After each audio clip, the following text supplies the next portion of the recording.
brought up in an abusive family. As the dream went on, he found himself in a hospital room as his girlfriend gave birth, and he felt a deep connection with the child the moment he heard her cry. He saw a bright light in the room, appearing to him as an angel.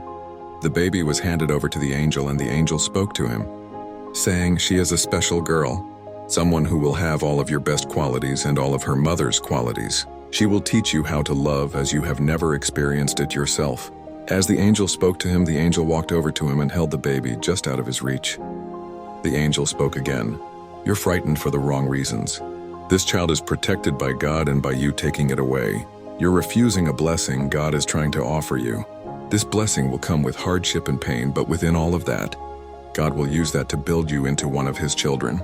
As the angel spoke, the man saw parts of what seemed to be his future. Parts of him teaching his daughter how to ride a bike, the three of them going to the beach and making sandcastles, and one significant vision was of the three of them reading a Bible together. It made him realize that his child would teach him what it would be like to be a father. The angel spoke softly, "If you throw away all of this to fear, how will you grow? How will you ever know the Father like you pray to know him?" The man looked at the angel as tears fell down his cheeks. He knew that God had been listening to his many years of prayers asking to know God for who he is. It suddenly made sense to him that God was trying to teach him what it was like to be a father, to teach him how God can love him as a child of his. The angel spoke once more, "Make this right. Have this child and raise her in a loving Christian home." His vision changed scenery as he saw his girlfriend walking down the aisle as they were getting married. A mixture of excitement and awe came over him as he thought of having a family with her.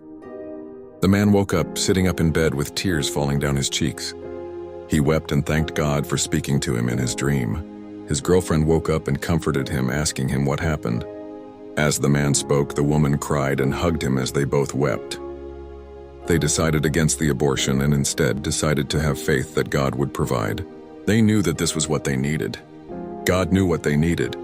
The moral of the story is that sometimes things that come into our lives that seem like a bad thing are often blessings in disguise.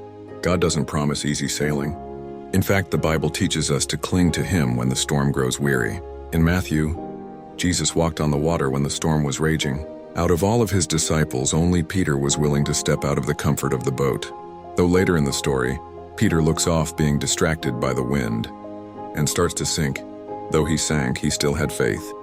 And out of all the others in the boat at the time, he was the only one who managed to step out of the boat and walk on the water with Jesus. That alone proves just how willing he was.